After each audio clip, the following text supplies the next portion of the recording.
자, 여러분 안녕하세요. 경제학장 박사입니다. 오늘은요, 이 거시경제학의 바이블이라고 할 수 있는 블랑샤 교재를 가지고 아주 중요한 이야기를 나눠볼까 합니다. 이름부터가 좀 무시무시하죠? 바로 명목이자율 하한과 디플레이션 함정. 이게 왜 중요하냐면요, 오늘 이 개념을 딱 이해하고 나면 여러분이 매일 보는 경제 뉴스가 완전히 다르게 보이기 시작할 겁니다. 자, 그럼 한번 제대로 파헤쳐 볼까요? 본격적인 얘기에 들어가기 전에 제가 여러분한테 질문 하나만 던져볼게요. 한번 상상해 보세요. 마트에 갔는데 어제보다 오늘 물건값이 더 싸지고 내일은 더 싸진대요. 어때요? 내 월급은 그대로인데 살 수 있는 게 많아지니까 완전 좋은 거 아닌가요? 아마 대부분 당연하죠 라고 생각하실 거예요. 근데 과연 그럴까요? 오늘 제 이야기 끝까지 듣고 나면요. 아, 이게 마냥 좋은 일만은 아니구나 하고 생각이 확 바뀌실 수도 있습니다. 자, 그래서 오늘 우리가 함께 탐험할 내용들은 이렇습니다. 첫 번째, 금리가 0이 되면 대체 무슨 일이 벌어지는지. 그리고 두 번째, 오늘 이야기의 핵심이죠. 명목이자율과 실질이자율. 이 둘의 차이를 확실하게 짚고 넘어갈 거고요. 이걸 바탕으로 세 번째, 디플레이션 함정이 어떻게 작동하는지 그 원리를 샅샅이 뜯어볼 겁니다. 그리고 네 번째로는요, 이게 그냥 이론이 아니라는 걸 보여주는 무서운 역사, 대공황 사례를 볼 거고요. 마지막으로 그럼 이 함정에서 어떻게 빠져나오는지 그리고 핵심 정리까지 깔끔하게 마무리하겠습니다. 자, 그럼 첫 번째 이야기부터 시작해 볼까요? 금리가 0이 된다면 여러분, 보통 경제가 어렵다, 경기가 안 좋다 하면 중앙은행이 뭘 하죠? 맞아요. 금리를 내리잖아요. 근데 이 금리를 내리고 또 내리다가 더 이상 내릴 수 없는 말 그대로 제로가 되는 순간이 온다면 그때는 어떻게 될까요? 바로 이 상황을 경제학에서는 좀 어려운 말로 명목이자율 하한, 영어로는 제로 로어 바운드, 줄여서 JLB라고 불러요. 원리는 아주 쉬워요. 여러분, 만약에 은행에서 이자를 주는 게 아니라 돈을 맡아주는 값으로 마이너스 1% 금리를 내라고 한다고 해봐요. 그럼 은행에 돈 맡기시겠어요? 아니죠. 그냥 내 지갑에, 내 장롱 속에 현금으로 가지고 있는 게 훨씬 낫잖아요. 바로 그거예요. 사람들이 언제든 현금을 가질 수 있기 때문에 명목이자율은 웬만해선 0 밑으로 떨어질 수가 없는 거죠. 그러니까 중앙은행이 쓸 수 있는 가장 강력한 카드인 금리 인하 카드가 더 이상 먹히지 않는 그야말로 바닥에 딱 부딪혀 버리는 겁니다.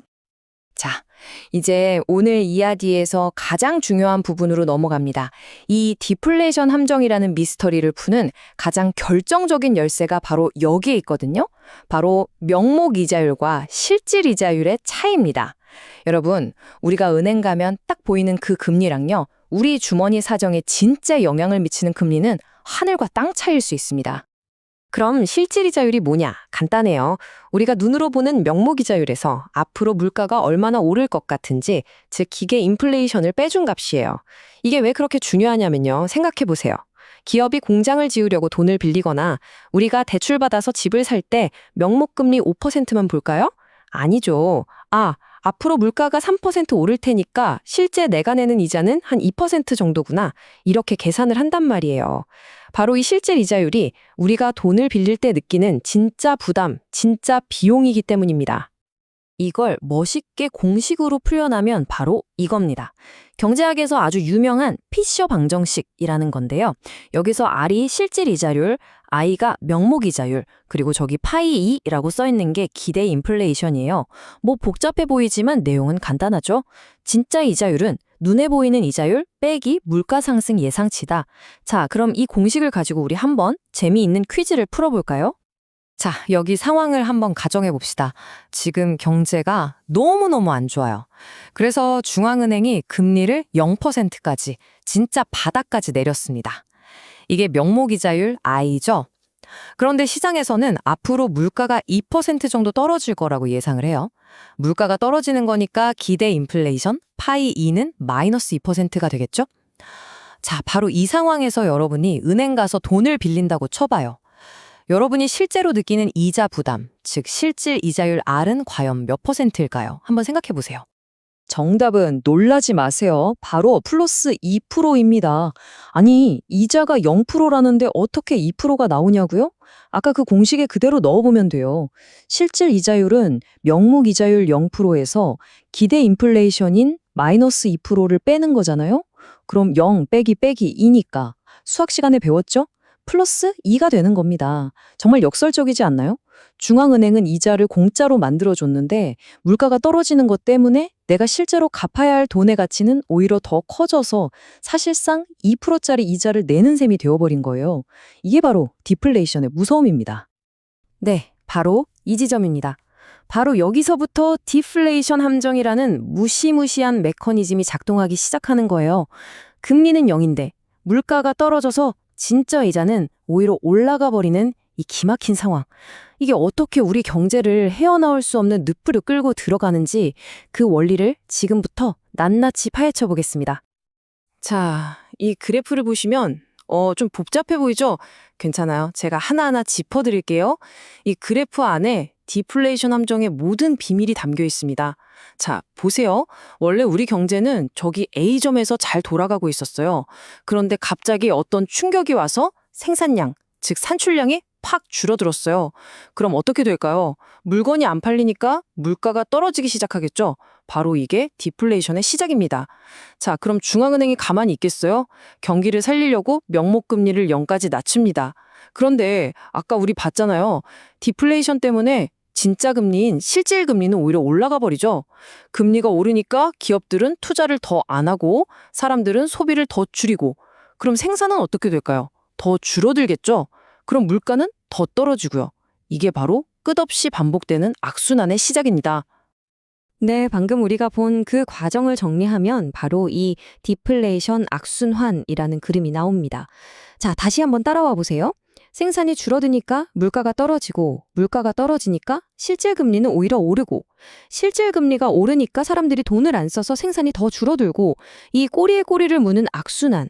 한번 발을 잘못 들이면 정말 빠져나오기 힘든 마치 경제의 블랙홀 같다고 할 수 있겠죠. 지금까지 들으시면서 아니, 교수님, 이건 그냥 경제학 교과서에나 나오는 너무 극단적인 이야기 아닌가요? 설마 저런 일이 실제로 일어나겠어요? 하고 생각하시는 분들 분명히 계실 거예요. 하지만 여러분, 이 끔찍한 이론이 현실이 되어서 전 세계를 말 그대로 공포의 도가니로 몰아넣었던 사건이 있었습니다. 바로 1930년대의 대공황입니다. 블렁샤 교수님도 교재에서 바로 이 점을 아주 강력하게 강조합니다.